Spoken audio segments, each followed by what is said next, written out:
अस्सलाम वालेकुम, आप देख रहे हैं फेस टू फेस। मैं हूं मोहम्मद अकबर बाजवा। मैं हूं Shahzad Hussain Bhatt. Welcome to the show.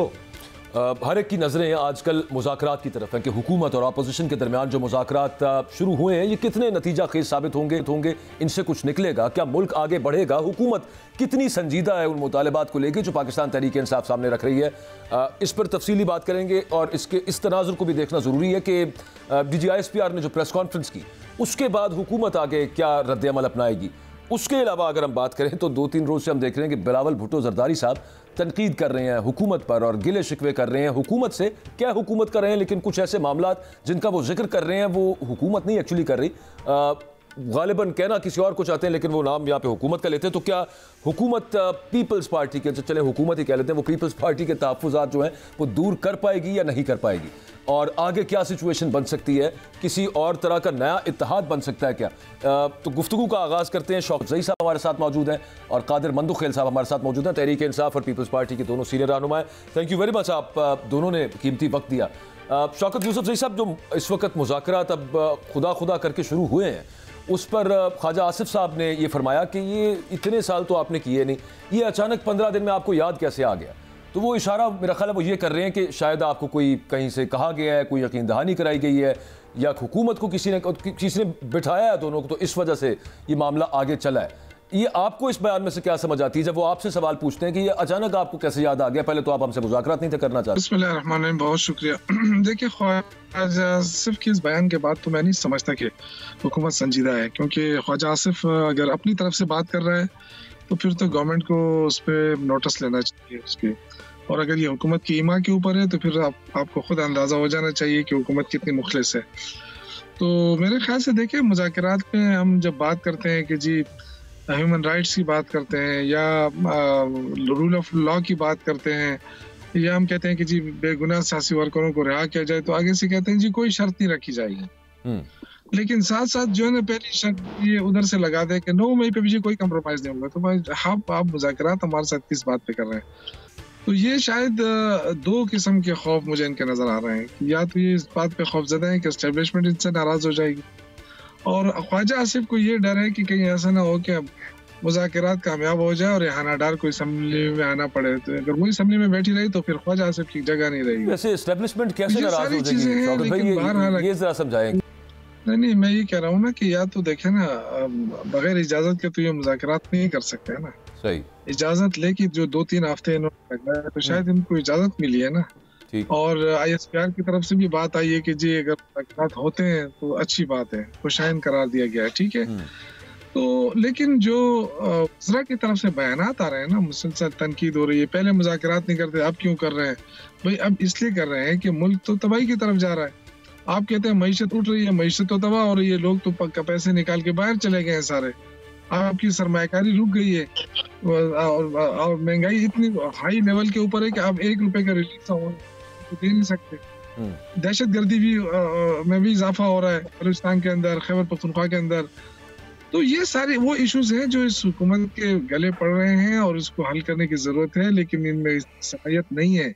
अच्छा, बस ब्रीफली शौकत यूसुफ ज़ई साहब, मैं फिर कादिर मंदुखेल साहब की तरफ बढ़ता हूँ। ब्रीफली सिर्फ ये बताइएगा, जैसे आपने कहा कि इन्होंने कहीं से इजाज़त ली होगी, किसी से पूछा होगा एस्टेब्लिशमेंट से, उसके बाद ये मुज़ाकरात कर रहे हैं, तो वो आपको कह रहे हैं कि आप भी 2.5-3 साल से करने को तैयार नहीं थे मुज़ाकरात हुकूमत के साथ, लेकिन आप जो रजामंद हुए हैं, बड़ी अच्छी बात है कि मुल्क को आगे बढ़ाने के लिए, लेकिन क्या आपको भी कहीं से कोई इशारा या ब्रू है कि जिसकी वजह से आपने कहा चले कर लेते हैं, यहाँ से भी कुछ मीनिंगफुल निकल आएगा, इस वजह से आपने शुरू किए? नहीं, देखिए हमारा तो लीडर अभी भी जेल में है और वो कोई NRO नहीं मांग रहा है ना, उन्होंने मांगा अभी तक। वो तो कह रहा है मुझे जेल में रखो, जितने अरसे तक रख सकते हैं। देखिए, वो तो तब होता है जब वो कहते हैं मुझे बाहर भेज दो। NRO तो यही होता है ना, जिस तरह नवाज शरीफ साहब करते रहे। वो नहीं करेगा, कभी भी नहीं करेगा ये चीज। भैया जरूर कह रहा है कि मैं वैसे NRO या डील की बात कर नहीं था रहा, मैं तो वैसे ही कह रहा था कि आप कहते थे ना कि असल ताकत एस्टेब्लिशमेंट के पास है। बट साहब, आप कुछ पूछना चाह रहे हैं? कादिर मंदुखेल साहब, इंतहाई काबिल एहतराम बिलावल भुट्टो साहब का कहना है कि नून लीग के पास इतनी अक्सरियत नहीं कि यकतरफा फैसले करे। बात तो ठीक कह रहे हैं। सवाल आपसे ये पूछना चाहता हूँ कि पीपल्स पार्टी और मुस्लिम नून की आला जो क़यादत है उसके साथ कई मीटिंग्स आपकी हो चुकी हैं। पीपल्स पार्टी के जो तहफ़्फ़ुज़ात हैं वो दूर नहीं हो रहे। कौन रुकावटें डाल रहा है मंदुखेल साहब? क्यों कामयाब होते क्यों नहीं? असल कहानी को बताना पसंद करेंगे? जी बिल्कुल, असल कहानी से पहले मुझे दो जुमला कहने दो शौकत सब्जी साहब की बात के ऊपर। जी जी। फिरदौस शमीम नकवी साहब इनकी पार्टी का मरकजी एडिशनल जनरल सेक्रेटरी है। वो मेरे साथ और कई टॉक शो में ये कह चुका है कि हम हुकूमत से मुज़ाकरात नहीं करना चाहते, मगर उन्होंने कहा कि हम मुज़ाकरात नहीं करेंगे, आप हुकूमत से कर लो। तो पहली बात तो ख्वाजा आसिफ को एक तरफ रखो, ये तो खुद इनका एडिशनल जनरल सेक्रेटरी फरमा रहा है। दूसरी बात शौकत अजीज साहब कह रहे हैं कि आप मेनोर नहीं मांग रहे। इनकी हुकूमत के साथ वो 2 पॉइंट एजेंडा है। एक एजेंडा ये है कि खान को रिहा करो, दूसरा ये है कि 24 नवंबर की जुडिशल कमीशन बनाओ। तो आप मुझे बताओ, एनआरओ की 4 कान होते हैं, यानी खान की रिहाई आप हुकूमती मुज़ाकराती टीम से मांग रहे हैं। जी मंदो खैल साहब, लेकिन जुडिशल कमीशन अगर आप बना दें 9 मई पे 26 नवंबर पे, मुज़ायका क्या है उसके अंदर? है, बिल्कुल है। मुज़ायका ये है कि इनकी निराली जो है ना, वो निराले इनके जो मुतालबा है वो ये कहते हैं जुडिशल कमीशन टॉप के 3 जजेस पर मुश्तमिल बनाओ। आप सबको पता है टॉप के 3 जजेस में 2 इनकी हिमायती है, नंबर 1 बात। दूसरी बात कि ये टॉप के 2 जजेस अगर इनके खिलाफ इंक्वायरी कर ले या इनके खिलाफ फैसला दे तो इनकी भी कार्टून और सोशल मीडिया पे बनाना शुरू कर देंगे। तो भाई आपकी जो अपने सोशल मीडिया, आपके अपने मोबाइल से जो वीडियो बनी है और उसी वीडियो की बिना पे उनको सजाएं हो रही है। आप किसी वीडियो को चाहिए जाली है, आपके लोगों ने तो खुद इस वीडियो को चलाया मुख्तलिफ चैनल पे है। आप मुतालबा करता है सीसीटीवी के, वो भी आ गए। और जो आपके अपने मोबाइल से बने हुए सामने आजी का, दूसरे तीसरे का, उन्हीं के पर तो सजा हो रही है। तो मैं ये समझ रहा हूँ कि ये अभी यहाँ मैं ख्वाजा आसिफ से जरूर वो करूंगा कि आखिर कौन सी बात में उन्होंने इस बात पे राजी कर दी है कि वो जाके हुकूमत से मुज़ाकरात कर ले। तो मैं ये समझ रहा हूँ कि हुकूमत से मुज़ाकरात जो है ना कोई और नहीं है, सिर्फ ये जर्नल फेस की बयान ने उनको मजबूर किया है, क्योंकि जर्नल फेस वाज़िया बयान दे चुका है। और मेरी ये पेशन गोई है, क्योंकि इनकी हरकतों से मैं वाकिफ हूँ, और कि ये जो फौज के अंदर बगावत की वो खान उसके साथ था, जीएसक्यू पे हमले वो खान इसके साथ। मंदोखेल भाई आपने ठीक फरमा दिया। शौकत यूसुफजई भाई, अभी मंदोखेल भाई ने फरमाया है कि मुज़ाकरात का सिर्फ मकसद खान की रिहाई और बंदे छुड़वाना है और कोई मुज़ाकरात नहीं। आप एग्री हैं सर? देखिए, अगर रूल ऑफ लॉ आ जाए, इंसानी हकूक़ की पामाली बंद हो जाए, तो खान तो ऑटोमेटिकली अदालतों से 1 हफ्ते के अंदर अंदर निकल आएंगे। ये बात तो ना करे। देखिए, पीपल्स पार्टी खुद कितनी बड़ी ब्लैकमेलिंग कर रही है, आप इसको भी तो देखें ना। ये तो ब्लैकमेलिंग है ना। एक तरफ आप हुकूमत में बैठे भी हैं, फिर एक एक चीज मनवाते जा रहे हैं, सारे मरात ले रहे हैं। अपने जरदारी साहब को ऐवान सदर पहुंचा दिया है, फिर भी कह रहे हैं जी हम तो आप पे एहसान कर रहे हैं। भाई कैसा एहसान है आपका? हुकूमत के ऊपर आपका क्या एहसान? आपने भी तो मरात ले लिया ना। दोनों मिलकर तो मुल्क को खा रहे हैं, दोनों मिलकर इस मुल्क का बेड़ा गर्क कर रहे हैं। तो आपको दोनों को कटहरे में खड़ा होना पड़ेगा। ये बात नहीं है कि आप अपनी मर्जी से इस मुल्क को चलाएं और मुल्क का जो है ना सत्यानाश कर दें। फिर सारा वही 3.5 साल 3.25 साल जो इमरान खान के, वो इनको याद है। जो पिछले इन्होंने मुल्क को खाया है, अभी जो मुल्क का बेड़ा करके, ये इनको याद नहीं है। ये बस वही 3 साल बार बार दोहराएंगे, जो भी आएगा वही दोहराएगा। इनके पास कुछ है ही नहीं आवाम को देने के लिए। इन्होंने 1 रुपए का रिलीफ दिया आवाम को। ये कहते हैं आवाम, ये कहते हैं जी पीटीआई खत्म हो गई, ये कहते हैं जी इनके पास अक्सरियत नहीं है। खुदा के बंधु, आप तो खत्म हो गए हो। ये इमरान खान को मंदोखेल भाई बात तो खत्म हो गई फिर शौकत भाई की। उन्होंने कहा कि आप ब्लैकमेलिंग कर रहे हैं और हिस्सा भी ले रहे हैं, बात तो सामने आ गई। फिर ये क्या है? इससे ये ज़ाहिर हो रहा है कि शौकत की जो ना मेहनत कर असद ना कर। इनके दिल में ये असद है कि पीपल्स पार्टी को मिल रहे हैं, हमें क्यों नहीं मिल रहा है। तो सवाल तो सीधा साधा है। तो भाई आ जाओ, बैठ जाओ। आपको भी पुख्तनख्वा हुकूमत दे दी है ना, आपको एनआरओ, आपको पुख्तनख्वा हुकूमत वजीरिस्तान की सीटें अली वजीर और मोहसिन दावड़ के मुकाबले में आप जीत सकते थे, आपको दे दी गई फुल फ्लेज हुकूमत। तो और क्या चाहिए? सिंध चाहिए तो आ जाओ, मेहनत करो, सिंध भी ले सकते हो। सवाल ये है कि आप हमारी बात छोड़ रहे थे, हम तो बात कर रहे हैं बिल्कुल डंके की चोट पे। हम कहते हैं हुकूमत को सिंध से आप कुछ शेरे नहीं निकालने देंगे, कालाबाग डैम की तरह। ये भी आपको मनसूबा फलापुजाम कौन सा गलत? शौकत भाई बात तो ठीक है ना, वैसे जीत नहीं सकते थे उस वक्त आप। ये मंदोखाल की बात ठीक है मेरे किबला मोहतरम की। इन्होंने इनकी ख्वाहिश ना, या तो कोई सिंध के अंदर दूध और शहद कहती ना, एक बीआरटी ये नहीं बना सके जो हम पे लान तान करते थे कि पेशावर में बीआरटी नहीं बन रही है। एक भी आरटी शेयर की नहीं बना सके। सबसे ज्यादा 2024 में जो मोटरसाइकिलें चोरी हुई वो कराची में हुई। सबसे ज्यादा जो किलिंग हुई है वो कराची में हुई है, शहर के अंदर। तो ये तो इनका हाल है, इनके पास तो ना गवर्नेंस है ना कुछ है। और हमें ये ताने इसलिए ना दे कि 8 फरवरी को सबको चलो सर, वो तो ये देखिए में हमने इलेक्शन ये एक दूसरे के वो ऐसे तनकीद चलती रहती है, जो हुकूमत में होते हैं, ऑपोजिशन का काम होता है तनकीद करना, वो अच्छी बात है। लेकिन हम तो ये कह रहे थे कि मुज़ाकरात कितने नतीजा खेज साबित हो सकते हैं। खैर, thank you very much Shaukat Yusuf Saeed साहब और कादिर मंदुखेल साहब हमारे साथ मौजूद थे।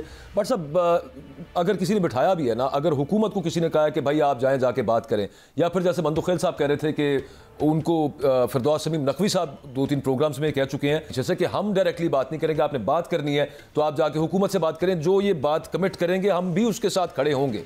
तो ये तो बहरहाल एक अच्छी चीज़ है। और फिर मैं ये समझता हूँ कि जो सज़ाएं हो गई हैं, होना शुरू हो गई हैं 9 मई के केसेस में भी, वो भी अच्छी इस तरह से अब वो लीगल फ्रेमवर्क में चीज़ आ जाएगी, अब वो अदालतों के सामने चीज़ आ जाएगी। साहब, बात आपने ठीक कही, अच्छी बात है, यहाँ तक मैं आपसे मुत्फिक हूँ। लेकिन आप देखें कि पाकिस्तान के एटमी मिसाइल प्रोग्राम पर सबसे बेहतर इस वक्त जो गुफ्तगू है वो बिलावल भुट्टो और आसिफ जरदारी कर रहा है।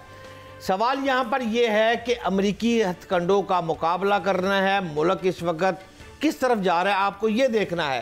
पीपल्स पार्टी इस पर क्या हिकमत अमली बना ली है, लेकिन बात जाएगी वहां जहां से की राना सनाउल्लाह ने। राना सनाउल्लाह कहता है कि आसिफ जरदारी, फजलुर रहमान, नवाज शरीफ, इमरान खान बैठकर जो गुफ्तगू करें तो 7 साल 70 साल 7 दिनों में कहानी ठीक हो जाएगी पाकिस्तान की। क्या इमरान खान बैठेगा? यार सारी सियासत खत्म हो जाएगी, कैसे बैठेगा? आप मुझे बताएं दें। आप मुझे ये बताइए कि पाकिस्तान तहरीक इंसाफ, पीपल्स पार्टी और PMLN के नुमाइंदे इस कमेटी में हैं, इसमें इवन MQM के नुमाइंदे भी हैं, मतलब उनकी भी उसके अंदर, अच्छा इवन अलीम खान टाइप शख्सियात सियासतदान भी इस कमेटी में शामिल है। मीनिंग देयर बाय कि तमाम तकरीबन पॉलिटिकल पार्टीज इस वक्त कमेटी में मुज़ाकरात कर रही हैं। तो खान साहब ना बाहर हैं, कहाँ से बैठ जाएं वो साथ जाके नवाज शरीफ के, या नवाज शरीफ जेल मिलने जा रहे हैं। लेकिन एक ही बात नहीं है क्या आपके ख्याल में कि उनकी जमातों से लोग बैठे हुए हैं, यहाँ से तहरीक इंसाफ के लोग हैं, बातचीत तो हो रही है ना, कुछ सीरियसनेस है तो पहले यहाँ से तो कुछ निकालें। यार उसके बाद 70 साल के मसाइल 70 दिनों में खत्म हो जाएंगे, ये भी ठीक कह रहे हैं आप। लेकिन सवाल ये है, खान तो अंदर से जेल के बैठ के कहता है कि डीग चौक नहीं जाना, वहां बैठ रहा है, बुशरा भी लेके आगे चली जाएगी। नहीं, कौन वो बात पुरानी होगी ना। देखिए वो बात मुज़ाकरात कर कौन रहा है? बट साहब वो बात पुरानी होगी नहीं कि मुज़ाकराती कमेटी बनी हुई है पाकिस्तान तहरीक इंसाफ की, 5 लोग हैं उसके अंदर और वो ठीक ठाक उनके पास पावर्स हैं। बल्कि हुकूमत ने ये भी दरमियान में अलाउ किया कि इमरान खान साहब से वो मशवरा करेंगे, उसके बाद जो आगे फिर जिस तरह से राउंड चलते रहेंगे। लेकिन राना सनाउल्लाह साहब जो है ना, आप जरा उन पर भी गौर करें भट्ट साहब।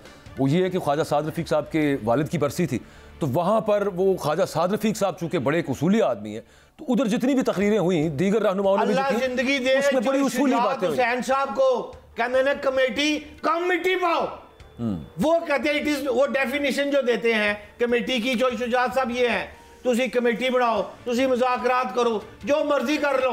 5 साल हुकूमत एनजी चलनी जे नवश्ता दीवार दो लिखे अज पढ़ लो। चलें वो एक अलग बात है। मुद्दा ये है कि अगर जायज़ डिमांड्स हैं वो मान लेनी चाहिए। और क्या मामला क्या था, चले इलेक्शंस वाले पे तो अभी हुकूमत नहीं आना चाहेगी। वो जो आपके वाली बात है कि 5 साल एनजी चलनी है, लेकिन अदालती निज़ाम फ़ाल हो, ठीक तरह से ट्रिब्यूनल्स काम करें, तो फॉर्म 45-47 बड़ा सीधा सा मामला पड़ा। खबर दे दूं आपको जाते जाते एक छोटी सी, जी बताएं। जो वाशिंगटन में हमारे सफीर हैं रिजवान सईद भाई, उनको तलब फरमाया गया है इस्लामाबाद। रिजवान सईद साहब शेख साहब से को ये कहा गया है कि अमेरिका जिस तरह खुल डुल के सामने आ गया है कि मिसाइल ये नहीं बनाना, ये नहीं बनाना, भाई इस तरह नहीं चलेगा। ये इस मुल्क का सिपा सलार खड़ा हो गया है, चाहे अफगान तालिबान हो, चाहे अमेरिका हो। हूं पाकिस्तान ने यूं ही करके ऊपर जाना है। अल्लाह की रहमत से दुआ करें 5 साल हुकूमत पूरी हो जाए। चले अल्लाह ताला खैर करे। मेरी दुआ है पाकिस्तान के लिए बेहतर हो। जो भी एक छोटी सी ब्रेक लेनी।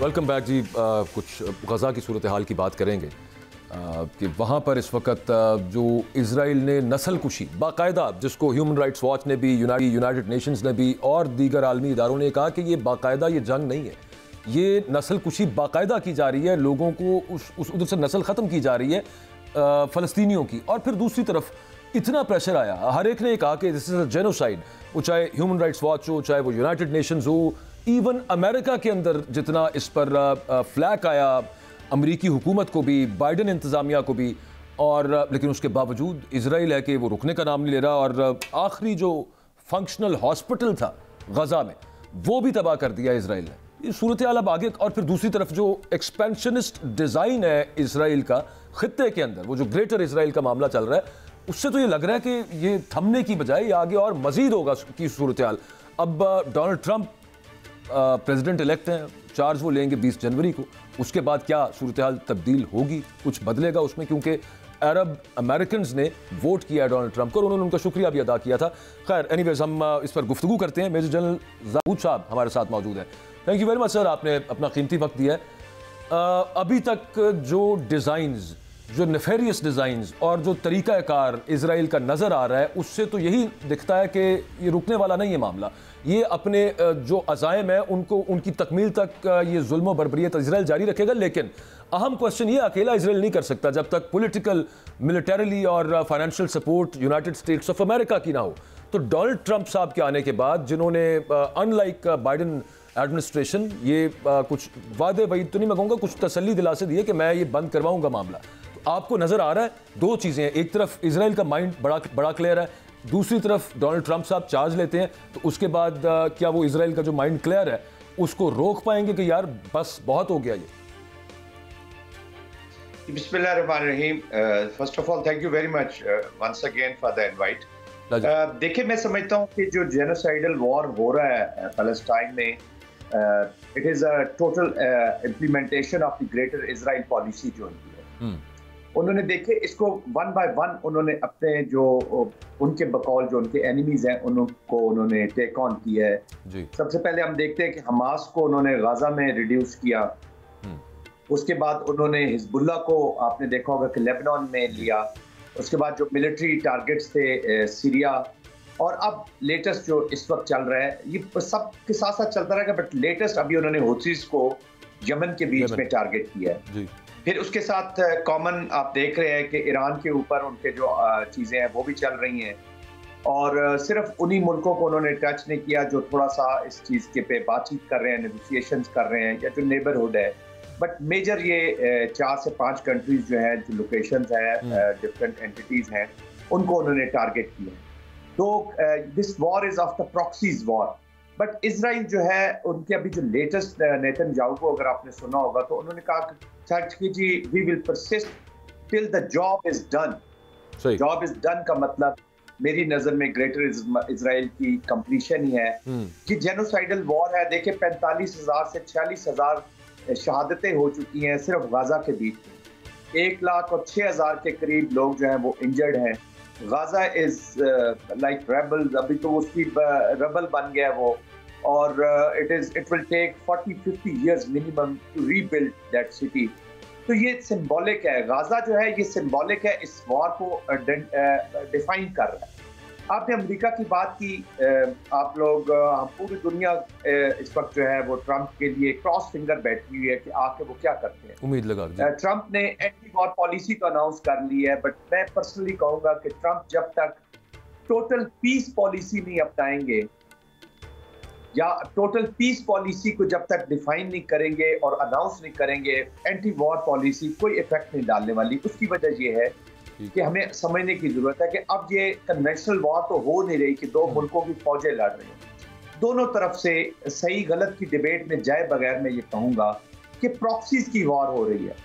आपने बिल्कुल सही फरमाया कि अमेरिका की सपोर्ट के बगैर इजराइल इतना बड़ा कदम नहीं उठा सकता, लेकिन मुझे तो लगता यह है कि इजराइल जो है वो अब अमेरिका की आर्म ट्विस्टिंग करता है। Jewish lobby, in terms of economy, in terms of diplomacy, in terms of foreign plans, application, हर लिहाज से within the institutions of America and within the economic institutions, Bretton Woods जितना है, उसके बीच में एक effective lobby है और वो effectively उनको control करते हैं। Sometime तो मुझे ये unfortunately feel होना शुरू हो जाता है जैसे सुपर पावर इजराइल है, और अमेरिका उसके साथ एक छोटी ताकत लगा हुआ और उनके कहने पर सारी काबिल एहतराम जनरल जाहिद साहब, कथा कलामी की माजरत चाहता हूँ। अमेरिका में हमारे जो सफ़ीर थे रिजवान शेख साहब, उनको मुशावरत के लिए वापस पाकिस्तान बुलाया गया है। आप क्या समझते हैं कि उनका इस वक्त पाकिस्तान आना और हमारा मिसाइल प्रोग्राम पर अमेरिका की बात करना, पहले भी बेजा दफ़ा तनकीद हुई लेकिन पाकिस्तान अल्हम्दुलिल्लाह खड़ा रहा, ये बात हम मानते हैं, लेकिन अब इस वक्त बदलते आलमी मंजरनामे में अमेरिका की जो हालिया पाबंदियां हैं और सफ़ीर का मुशावरत के लिए बुलाना है, आप इस कैसे देखते हैं इसको? देखिए, अमेरिका इज अ की अलाय। मैं कभी अमेरिका को अपना दुश्मन इसलिए नहीं करार दूंगा कि अमेरिका हमेशा दोस्त रहा है अपने इंटरेस्ट का।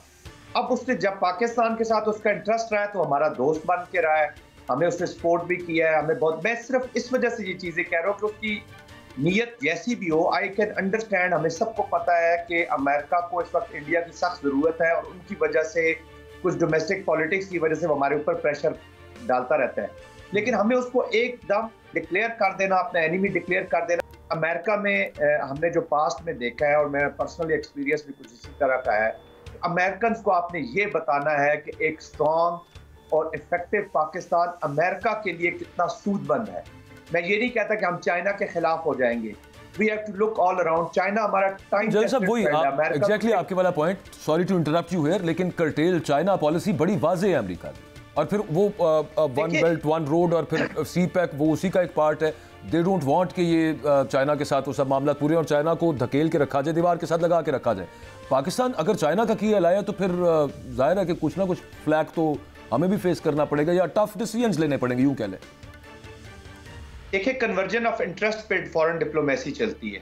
ठीक, की अलाय हम किसी चाइना के साथ हमारे की अलाय होने का ये मतलब नहीं है कि हम अमेरिका के एंटी अमेरिका हो गए। आप इकोनॉमिक टर्म्स में यूएस और चाइना का जरा ट्रेड देख लीजिए, उसका वॉल्यूम जरा स्टडी कीजिए, कितना ह्यूज वॉल्यूम है। इंडिया और चाइना भी वॉर लाइक सिचुएशन में है, लेकिन उनकी इकोनॉमिक्स अपना पैरेलल चल रही है और ह्यूज इकोनॉमिक्स इंटरेक्शन है उनका आपस में। देखिए, ये इंटरेस्ट की गेम है। अमेरिका को ये बताने की जरूरत है कि पाकिस्तान अमेरिकन इंटरेस्ट के खिलाफ नहीं है। अमेरिकन इंटरेस्ट, देखिए उनकी, जब हम डिफेंस पॉलिसी पढ़ते हैं, सिक्योरिटी पॉलिसी पढ़ते हैं हम अमेरिका की, तो उसमें डिक्लेयर्ड कॉम्पिटिटर जो है वो चाइना को गर्दानता है। वो उसने डिक्लेयर किया हुआ है, वो कहता है चाइना के पास न सिर्फ कैपेसिटी है बल्कि विल भी है to alter the geopolitics. Russia को वो उसके बाद का कॉम्पिटिटर अपना कहता है, लेकिन कहता है उसके पास विल तो हो सकती है लेकिन शायद उतनी कैपेसिटी नहीं है। तो आई कैन अंडरस्टैंड कि चाइना के साथ जो भी मुल्क जाएगा उस पर प्रेशर जरूर रखेंगे। प्रेशर तो देखें, एक हेजमॉन जो होता है वो अपने दोस्तों के ऊपर भी डायरेक्टली और इनडायरेक्टली प्रेशर जरूर रखता है। आपने देखा होगा अमेरिकन एक डिबेट यहाँ पे चल रही है। मैं आप ही की बात से आगे बढ़ा के एक सवाल पूछना चाहता हूँ। यहाँ पे एक डिबेट चल रही है, बल्कि कुछ लोग आर्ग्यू करते हैं कि अगर यूएस के साथ रिलेशनशिप हमारे ठीक या बेहतर ना भी रहे तो कोई नहीं, हम चाइनीज ब्लॉक की तरफ जा रहे हैं। आप सिर्फ ये फरमाइएगा कि यूनाइटेड स्टेट्स ऑफ अमेरिका का क्या किसी भी तौर, चाहे वो मिलिटरीली हो, चाहे वो इकोनॉमिकली हो, चाहे वो टेक्नोलॉजिकली हो, चाहे पॉलिटिकली हो, चाइना किसी भी तौर पे यूएस का सब्स्टिट्यूट हो सकता है? देखिए, सब्स्टिट्यूट तो देखिए डिपेंड करता है कि हमारी रिक्वायरमेंट्स क्या है, लेकिन मैं ये कहूंगा कि it will be a very very extremely dangerous thinking कि हम अपने तमाम जो एग्स हैं ना वो एक ही बास्केट में रखते हैं। टाइम टेस्टेड फ्रेंड है चाइना, चाइना ने हमें बहुत सपोर्ट किया है, बट इट डजंट मीन कि हम जितना अपना पास्ट में हमने जितना यूएस के साथ चले हैं, या जो फ्यूचर भी है इवन, कि हम उनके साथ एनिमिटी में चले जाएं। अनफॉर्चुनेटली यूएस की अभी ये जो चीजें हैं ना जी, जैसे मिसाइल प्रोग्राम या अभी इन्होंने जैसे पाबंदियां लगाई हैं कुछ कंपनीज के ऊपर हमारे लॉन्ग रेंज, हम उनको बता रहे हैं कि जी हमारा ये कॉन्टेक्स्ट है इंडियन कॉन्टेक्स्ट, हमारा कोई एंटी अमेरिका कोई अभी तक कोई चीज सामने नहीं आई है, ना हमने कभी शो किया है, ना हमारे अजाइम है। हम तो मैच कर रहे हैं एस्केलेशन लैडर को इंडिया के साथ, और मिनिमम डेटरेंस जो स्ट्रेटेजिक डेटरेंस हमें चाहिए हम उसको मैच कर रहे हैं, ये उनको बताने की जरूरत है। और देखिए, सुपर पावर्स ऐसे एक्शंस करती रहती हैं, देखना ये होता है कि ऑन ग्राउंड इन रियलिटी वो आपको कितनी लीवरेज दे रहे हैं, यानी उस काबिल एहतराम जनरल साहब, कथा कलामी की माजरत, अफगानिस्तान को अगर आप गौर से देखें तो वो चाइना के साथ ट्रेड शुरू कर चुका है। हम सी पैक पे रोडें बना रहे हैं, आनी और जानी है, रुकावट क्या है? थोड़ा आसान जबान में समझाएंगे मुझे? मैं सबसे आसान जबान में ये कहना चाहूंगा सर कि सबसे बड़ी रुकावट हम लोग खुद हैं अपने। जब तक हमारे अंदर इकोनॉमिक स्टेबिलिटी की तरफ हम बढ़ेंगे नहीं, जब तक हम अपनी सिक्योरिटी को इम्प्रूव नहीं करेंगे, जब तक हम अपने पॉलिटिकल स्टेबिलिटी नहीं अचीव करेंगे। अब स्टेबिलिटी जब हम बात करते हैं इकोनॉमिक, पॉलिटिकल या जो भी है, हर कोई अपनी डेफिनेशन ले आता है कि जी जब ये सिचुएशन होगी तो स्टेबल होगी। जब पॉलिटिकल पार्टीज है वो अपने कॉन्टेक्स्ट में ले आती है कि जी स्टेबिलिटी ये होगी। हर कोई जो पावर्स के साथ अटैच तो रहना चाहते हैं, लेकिन उसके साथ जो रिस्पॉन्सिबिलिटी है उसको निभाने की जरूरत है। स्टेबिलिटी जो मिनिमम रिक्वायर्ड स्टेबिलिटी सेंटर में रहती हो, जो सबके लिए फायदेमंद हो, जो इकोनॉमिक प्रोग्रेशन की तरफ पाकिस्तान को ले जाए, जो सिक्योरिटी की तरफ एनहांस करे, जो पॉलिटिकल स्टेबिलिटी, हमने पहले अपना हाउस इन ऑर्डर करना है। अब चाइनीज देखें, चाइना को काउंटर करने के लिए इंडिया अपने प्रॉक्सी वॉर और स्टेट स्पॉन्सर्ड टेररिज्म अप्लाई कर रहा है थ्रू अफगानिस्तान। वो चाइनीज कभी नेशनल्स को टारगेट करता है कराची एयरपोर्ट के ऊपर, कभी उन मजदूरों को, पंजाब और सिंध से गए हुए गरीब मजदूरों को टारगेट करता है जो बलूचिस्तान में चाइनीज प्रोजेक्ट्स के ऊपर है। बेसिकली वो चाइना को वहां पे एक वॉर में रखना चाहता है, इकोनॉमिक उनको चैलेंज भी कर रहा है on behest of India itself and then on the behest of United States of America, क्योंकि वो अपने आप को कहता है जी मैं वॉच डॉग हूँ आपके इंडो पैसिफिक जो स्ट्रेटजी है उसके बीच में, मैं आपका नेट सिक्योरिटी प्रोवाइडर हूँ। जनरल साहब, हमारे मिसाइल प्रोग्राम इस वक्त की हॉट टॉपिक जो है वो मिसाइल प्रोग्राम है हमारा। मैं आपसे ये पूछना चाहता हूँ कि इस वक्त वल्नरेबल अगर अमेरिका को देखे, इसराइल को देखे, मिसाइल क्या कर रहा है, इस पर कुछ राय देना पसंद करेंगे? देखिए, मिसाइल प्रोग्राम जो है इट इज एन इंडिजिनस, हमारा अपना, ये पाकिस्तान की आवाम का प्रोग्राम है। जो प्रोग्राम कौमों के होते हैं ना, वो उस पर कभी कंप्रोमाइज नहीं करती। No political leader, no military leader can ever think of compromising on our missile program. जी हाँ, तो उसकी वजह यह है कि हमने इंडिया स्पेसिफिक, जैसे मैंने पहले कहा, this is in the Indian context. India आज अपना प्लेटफॉर्म कहीं समुद्र में कहीं ले जाता है, किसी आइलैंड पे ले जाता है, उसकी रेंज अगर 4000 3000 बाहर से रह के, तो हम क्या अपना सेकंड स्ट्राइक या हम अपनी जो डेटरेंस है उसको मेंटेन ही ना करें? This is our sovereign right. Pakistan is an independent country, Pakistan is a sovereign country. ठीक है, हमारा इन हाउस थोड़ा सा डिसऑर्डर में है, कौमें इससे गुजरती हैं, हम उसको ऑर्डर में कर लेंगे, लेकिन जब पाकिस्तान के ऊपर खतरा लाहक होगा तो कोई पाकिस्तान की पॉलिटिकल पार्टी, कोई पाकिस्तान का सोशल ग्रुप, कोई पाकिस्तान का कौमी इदारा ये नहीं कहेगा कि जी ये जंग मेरी नहीं, और ये फिर पाकिस्तान की जंग होगी। जनरल साहब, बाजवा साहब ने ब्रेक पे जाना है, मैं आपसे सिर्फ शाप पूछना चाहता हूं। 2025 2 दिन बाद शुरू होने वाला है, हमारी खारजा पॉलिसी तब्दील होने जा रही है, आप एग्री हैं? जी देखिए, खारजा पॉलिसी तो इतने जल्दी ऐसे तब्दील नहीं होती कि आप एक कैंप से दूसरे कैंप में चले जाए। हमें देखिए कंसिस्टेंट स्टेबल फॉरेन पॉलिसी रखनी होगी। हमने दुनिया को बावर कराना है कि Pakistan is a country of peace for piece, और ये हमारा जितने भी न्यूक्लियर प्रोग्राम्स हैं, हमारे जो मिसाइल प्रोग्राम्स हैं, हमारा जो डिफेंस सिक्योरिटी, ये अमन के प्रोग्राम्स हैं, ये स्टेबिलिटी के प्रोग्राम है। जिन रीजन्स में आप डेटरेंस नहीं होती, जिन रीजन में मैचिंग रिस्पांस देने वाले मुल्क नहीं रहते, तो उनका यही हाल हो जाता है जो अफ्रीका का हुआ है, उनका यही हाल हो जाता है जो अभी मिडिल ईस्ट की कुछ मुल्कों का हुआ है, जहां पे बाहर की फोर्सेज आके फैसला करती है। देखिए, पाकिस्तान रीजन में हमारा रशिया बैठा हुआ है। फॉर द वक्त की किल्लत है, बहुत शुक्रिया major general retired Zahid Mahmood साहब हमारे साथ मौजूद थे, और तमाम बातें ठीक हैं, बस एक बात जो उसमें से नज़र आती है वो ये है कि चैलेंजेस बहुत हैं अगले साल। अगर हम फॉरेन पॉलिसी की भी बात करें और डिप्लोमेटिक फ्रंट की बात करें तो बड़ा चैलेंजिंग ईयर होगा और बड़ा कॉम्प्लिकेटेड ईयर भी होगा पाकिस्तान के लिए। तो लेट्स होप कि पाकिस्तान इसमें से निकल आए। एक ब्रेक लेते हैं।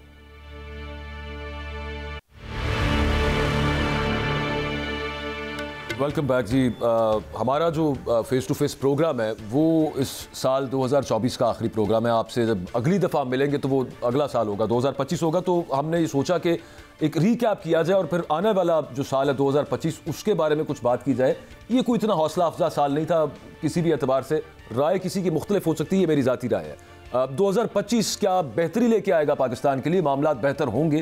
क्या मामलात आगे बनेंगे? और ख़ास तौर पे हम बात करेंगे जो की फिगर्स हैं पाकिस्तान के अंदर, उनके हवाले से सितारे क्या कहते हैं। अजमल रहीम साहब हमारे साथ मौजूद हैं, एस्ट्रोपॉमिस्ट हैं। Thank you very much Ajmal Rahim sahab, आपने वक्त दिया। बाजवा साहब, इससे कबल के आप इनसे पूछ लें, साल का आखिरी 2 दिन रह गए हैं, हम तो इंशाल्लाह ताला आप और मैं अगले साल फिर मिलेंगे, लेकिन एक फिक्रा ज़रूर ऑन रिकॉर्ड रखिएगा कि मौजूदा साल जो 2 दिन बाद ख़त्म होना है, ये वो साल था जिसमें जहाज़ टैक्सी कर रहा था। और 2025 आते ही इंशाल्लाह पाकिस्तान का त्यारा यूं करके हवा में बुलंद होगा और ये तारीखी साल होगा इंशाल्लाह। लेकिन आप पूछे मैं शख्सियात के हवाले से बात ये करना चाह रहा था कि मुख्तलिफ शख्सियात जो मैटर करती हैं अजमल साहब, उसमें इस वक्त जो सबसे ज़्यादा जिस बंदे के बारे में सवाल है वो इमरान खान साहब है। सवाल से मतलब है कि उनका आगे फ्यूचर क्या होगा, आगे वो डिसीजंस क्या लेंगे। उस तमाम पाकिस्तान की सियासत, कोई फ़िक्रा सियासी इमरान खान के बगैर पूरा नहीं होता। तो खान साहब का आप आगे क्या बताते हैं, आपका इल्म क्या बताता है कि आगे अगला साल उनके लिए क्या लेकर आ रहा है? बिस्मिल्लाहिर्रहमानिर्रहीम। पहले तो थोड़ा सा मैं बताना चाहूँ कि ये जो बातें हमने करनी है, this is don't consider it जाए कि ये हम प्रेडिक्शन कर रहे हैं। We are reading the chart of the Pakistan as well as Imran Khan साहब का जो चार्ट है, पिछले 2 साल से लोग यही कह रहे हैं कि अगले महीने निकल रहे हैं, ये निकल रहे हैं, अब निकल रहे हैं। तो ये एक रूमर वो अपने ज़िंदा रखने के लिए चल रही थी। बट मेरा जो पॉइंट ऑफ व्यू है कि वो इतनी जल्दी या आसानी से अभी बाहर नहीं निकलेंगे। अभी ये जो 2 महीने 3 महीने उनके काफ़ी टफ गुजरेंगे, प्रेशर आएंगे, then he will do some agreement with the establishment और वेस्ट की तरफ से उन पर प्रेशर आएगा कि इनको अब आप हमारे पास भेज दें। और सितारे अजमल साहब क्या बताते हैं? मैं सितारों की बात कर रहा हूँ। सैटर्न अगले 2-3 माह अभी भी मुश्किल है और ठीक ठाक मुश्किल है। और उसके बाद क्योंकि 5वें घर में ना, तो इसलिए वेस्ट की तरफ से उनको सपोर्ट मिलेगी जो इंग्लैंड की तरफ से, और ये एग्रीमेंट करके कुछ अरसे के लिए, बल्कि 2-3 साल के लिए चुप करके बैठ जाएंगे और आगे ये सियासत में नज़र नहीं आते। ये अजमल साहब मैं आपसे वैसे अर्ज़ करूँ कि मुझे तो नहीं पता कि सितारों का क्या मामला है या हाथ कैसे देखते हैं या जायचा क्या होता है, लेकिन इतने अरसे से जो हम सहाफ़त कर रहे हैं, 15-16 साल मुझे हो गए, बट साहब आपको ज़्यादा हो गए, एक चीज़ तो कन्फर्म है, खान साहब चुप करके बैठने वालों में से नहीं। देखें, खान साहब का परसेप्शन आप जो देख रहे हैं ना, अगर आप ग्राउंड रियलिटी देखें तो वो सोशल मीडिया के हद तक वो इस वक्त दुनिया में टॉप ट्रेंड पे हैं।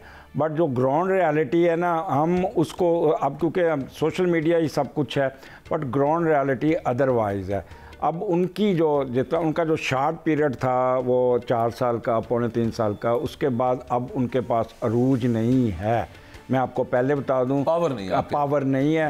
हाँ, वो बैठ के बस वो एक शशका लगाई रखेंगे, अदरवाइज नेक्स्ट वो प्राइम मिनिस्टर नज़र नहीं आते। अच्छा, एक और पर्सनालिटी भट्ट साहब जो मैटर करती है पाकिस्तान में, एक्चुअली मैटर करते हैं, वो है चीफ ऑफ आर्मी स्टाफ हाफिज़ सैयद आसिम मुनीर साहब, जनरल साहब। उनके बारे क्या प्रेडिक्शंस हैं? प्रेडिक्शन से मतलब है कि मतलब वही अगेन आपका इल्म क्या बताता है कि वहाँ पे क्या कोई नरमी पैदा होगी या वहाँ पे कोई रिप्रोचमा की तरफ मामला जाएगा, यानी कि बातचीत की तरफ, या क्या आपकी रीडिंग क्या है अजमल साहब? मुझे जी आपसे अच्छा, मैं बात करूंगा आसिम मुनीर साहब। पाकिस्तान के हारोस्कोप में मैं अगर सिपह सलार को देखूं तो 12वें घर में मार्स को स्केयर से इन्फ्लिक्शन थी। As and when you cross 12 January, आप उनको देखिएगा कि बहुत बड़े बड़े डिसीजन लेंगे। एक उनमें चीज़ मैं आपको पहले बता दूं, क्योंकि उनका जो मैंने हारोस्कोप बनाया था तो उसमें वो एक चीज़ है कि डेड ऑनेस्ट हैं और डिवोटेड टू द कंट्री हैं। वो सियासत में कभी नहीं इतना वो उनका अमल दखल नहीं होगा। आपने देखा होगा कि उन पर प्रेशर बड़ा आया कि मुज़ाकरात करें, बट वो इस तरफ आएंगे नहीं और ना ही करेंगे और अपना पूरा टेनोर पूरा करेंगे। ठीक, काबिल एहतराम अजमल रहीम साहब, आप एक एस्ट्रोपॉमिस्ट हैं और बड़े माशाल्लाह दुनिया भर में आपका एक नाम है। आप ना आप किसी पार्टी की तरफ से हैं, बल्कि आप तो सिर्फ अपना काम करते हैं। आपने कागज़ों के मुताबिक जो अपना एक नक्शा खींचना है, उसमें यहाँ तक मुझे समझ आ गया है कि आप इन फ्यूचर में इमरान खान को दोबारा प्राइम मिनिस्टर बनते हुए नहीं देख रहे। लेकिन पूछना आपसे ये चाह रहा हूँ कि हम तो जर्नलिस्ट हैं, हमारे अपने ज़राए हैं जिनसे हम खबर निकालते हैं। मेरे जो ज़राए हैं वो ये कहते हैं कि सिपह सलार पाकिस्तान मज़ीद हॉट होने जा रहे हैं और पाकिस्तान में अफरा तफरी फैलाने वालों को बहुत ज़्यादा सख्ती करने जाने वाले हैं। मुर्गियां ज़िबा होने लगी हैं। सितारे क्या कहते हैं? सेम आपने जो लफ्ज़ यूज़ किया है, मुर्गियां ज़िबा करने वाला वही काम होना जा रहा है। पहले वो थोड़ा सा मसलत से काम ले रहे थे। मुर्गियां वैसे किसे कह रहे हैं, जस्ट टू बी क्लियर? जी, मुर्गियां कौन है? ये जो भी एंटी पाकिस्तान जो 9 मई 26 मई ये सारी मुर्गियां ही हैं जो वो नेक्स्ट उनको टेकन टू द टास्क होंगे। और ये काफ़ी, और एक चीज़ बता दूं कि मार्च के महीने में आप काफ़ी ये चीज़ों को देखेंगे।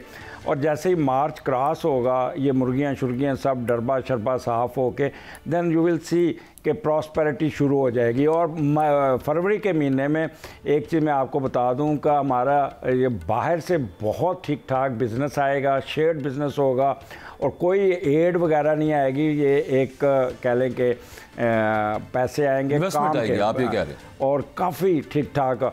और जैसे ही अप्रैल शुरू होगा ना, देन यू विल सी दी के जो जहाज़ है रनवे पे जो स्लो चल रहा था वो उड़ना शुरू कर देगा फुल स्पीड के साथ।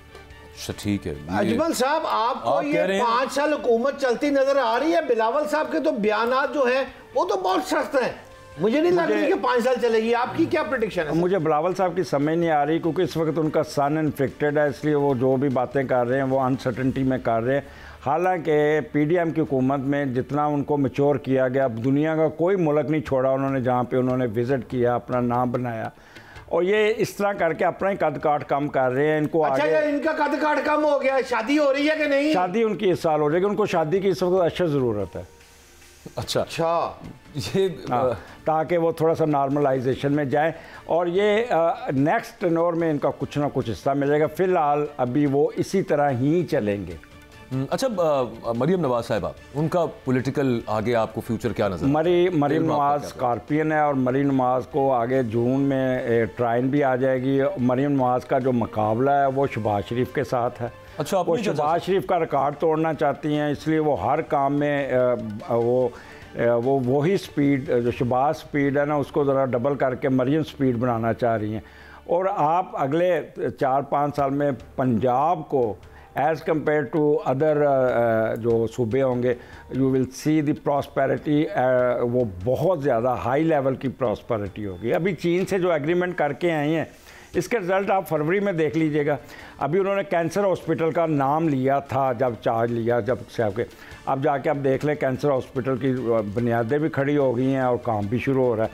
तो एक ऐलान करना और एक प्रैक्टिकल करना, वो अजमल भाई, ये प्रोग्राम जा रहा है लाइव, और मैंने इसकी रिकॉर्डिंग जो है वो चैंपियन ट्रॉफी पे चलानी है। जिस दिन चैंपियन ट्रॉफी पाकिस्तान और भारत का होना है मैच, और उस दिन मैंने आपकी ये रिकॉर्डिंग चलानी है। पाकिस्तान नंबर 1, 2, 3 कहां पर गिरेगा आकर? सेकंड पे नहीं, इंडिया के साथ सेकंड पे या फाइनल? अरे मैं फाइनल में आएगा ना, लेकिन फाइनल जीतने के चांसेस जीतता नजर नहीं आ रहा, क्योंकि मार्च में जाके होता है ना, मार्च में दबाव का शिकार होगा। लेकिन ये फाइनल में भी ऑस्ट्रेलिया या इंग्लैंड जीते। अच्छा, ठीक है। अच्छा अब्दुल साहब, दोबारा coming back to the politics, वो आपने कहा कि अनसर्टेनिटी है, गैर यकीनी किसी कैफियत है। यकीनी तो एक ही जगह पे कैफियत है, बाकी हर जगह पे गैर यकीनी होगी ऑब्वियसली। लेकिन नवाज शरीफ साहब के बारे में जरा बताएं। वो बिल्कुल सियासत से किनारा कश है, और आगे वो कहीं आपको दोबारा कभी सियासत में नजर आता है? नवाज शरीफ साहब कैप्रिकॉन है, और कैप्रिकॉन के लिए ये सिर्फ जनवरी का महीने तक प्रेशर है, उसके बाद ये प्रेशर लेस होंगे। लेकिन आगे ये वो जो पहलवान नहीं होते जो रिटायर्ड हो जाते हैं, बाहर बैठ के जो गाइड करते हैं, खलीफा, तो वो उनका रोल बड़ा। अब मरियम की बैग पे तो वही है ना, तभी तो मरियम पॉजिटिव रिजल्ट्स निकाल रहे हैं। तो इस तरह इनडायरेक्टली वो हुकूमत करते हुए नजर आते हैं। तो मरियम साहिबा का आपने बताया कि उनका 5 साल पूरे कर जाएंगी, 5 साल कर जाएंगी पूरे, तो उनका आगे सत्ता ही खैरान है मरियम नवाज साहिबा? वो सारे ये हुकूमत पूरे 5 साल करेगी, आराम से करेगी। इनका जो मुश्किल टाइम है ये मार्च तक है। मार्च के बाद फिर ये रास्ता क्लियर है और ये बिल्कुल उड़ते जाएंगे। ये ऑन द, मैं फिर आपको यहाँ पे कहना चाहिए, I am talking on the basis of the Pakistan horoscope. I am reading the chart of Pakistan. मेरी कोई एफिलेशन या ये ना समझें कि मैं कोई सियासी एफिलेशन, क्योंकि ये ग्राउंड रियलिटी है। और मैं पिछले 3-4 साल से जो प्रेडिक्शन कर रहा हूँ वो अल्लाह का शुक्र है ऐसा सच ही चल रही है। अजमल साहब, हम आपके मानते हैं इस बात को कि आपकी पहली भी प्रेडिक्शन, इसलिए हमने आपसे दरख्वास्त की कि आप तशरीफ लाएं। आपकी प्रेडिक्शन 3-4 सच्ची बड़ी साबित हुई हैं। लेकिन मेरा आपसे आखिरी सवाल है, मुख्तलिफ अफराद ने मुख्तलिफ तारीख दी इमरान खान की रिहाई की, लेकिन कुछ की बाउंस हुई, कुछ की अभी आनी है। आप एक डेट दें, इमरान खान जेल से बाहर कब आएगा? देखिए, मैं थोड़ा सा आपको हिस्ट्री भी थोड़ा सा लेके चलता हूँ। भट्टो साहब को भी यही कहा जाता था, अवामी रेला आएगा, आपको निकाल के ले जाएगा, और उनकी पार्टी नहीं उस वक्त इनको फांसी के फंदे तक ले गए। और सेम अभी भी मैंने 2018 में जब ये प्राइम मिनिस्टर बने तो मुझसे एक बड़े चैनल पे सवाल पूछा कि इमरान खान का टेनोर कैसा रहेगा। मैंने कहा इमरान खान खुद चलेंगे लेकिन उनके इर्द गिर्द जो दरबारी होंगे वो इनको ले डूबेंगे। तो अब भी वो दरबारी बिल्कुल नहीं चाहते कि ये बाहर आएँ और इनको ना आपने नोट अजमल साहब उनका स्टार साइन क्या है और उनके सितारे इस हवाले से क्या? वो लिब्रा है और अच्छा। लिब्रा है, उनका असेंडेंट का लॉर्ड 8वें घर में, दूसरे घर में, और उसका लॉर्ड 8वें घर में बुरी तरह इन्फ्लिक्टेड है। अच्छा, ये ठीक। और ये मार्च में डील करके ये चुप करके एक साइड पे हो जाएंगे। अच्छा, यानी मार्च में रिहा इमरान खान हो जाएंगे विद सर्टेन कंडीशन। मार्च वाला महीना आपकी मैं रिहाई की बात नहीं कर रहा, मैं रहा करना वो क्विटेंस होती है कि आपको आप कर रहे हैं, लेकिन एक डील होगी जिसके तहत जैसे नवाज शरीफ साहब बाहर चले गए थे मेडिकल ग्राउंड 12 अक्टूबर 1999 की बात कर रहे हैं। नहीं, जो अभी गए थे उसकी बात कर रहे हैं। ठीक है ना, उस तरह की कोई ऐसा कोई ना कोई बहाना बना के ना you will be sent to the England और वहाँ पे अपनी पहली बेगम के साथ यूँ वो हंसी खुशी रहने लग पड़ेंगे। मुशर्रफ भाभी को कैसे देख रहे हैं? आपने तो लंदन पहुंचा दिया, गोल्ड स्मिथ की फैमिली के साथ बैठा दिया, उनके भाभी मुशर्रफ आगे बढ़ेगा। उनके साथ अनफॉर्चुनेटली उनके साथ आगे चलती हुई नजर नहीं आ रही। ओए होए होए बाजवा साहब, बैड न्यूज़। देखिए, न्यूज़ तो नहीं है, वो उनकी रीडिंग है अजमल साहब की, वो ठीक है, उनका एक इल्म है और उसके मुताबिक वो जो इन्फर करते हैं, जो उनके पास इन्फर, उसमें से खैर आपने ये देखा, दुआ ये है कि अगला साल आने वाला पाकिस्तान के लिए बेहतर हो। कि जहाँ पर फंसा हुआ है इस वक्त पाकिस्तान, यहाँ से मामला कुछ आगे बढ़े, क्योंकि सियासी मसले बहुत हैं और यहाँ पे इनका हल होना, उन तनाज़ात का हल होना ज़रूरी है, क्योंकि सियासी इस्तेहकाम आएगा तो ही उसके बाद मुआशी इस्तेहकाम भी मुमकिन हो पाएगा। दुआ हमारी ये है कि अगला आने वाला साल पाकिस्तान के लिए मुबारक साबित हो और मेरी और शहजाद भट्ट साहब और फेस टू फेस की टीम की तरफ से आपको पेशगी नए साल की बहुत बहुत मुबारकबाद। इंशाल्लाह आपसे मुलाकात होगी अगले साल अगले हफ्ते।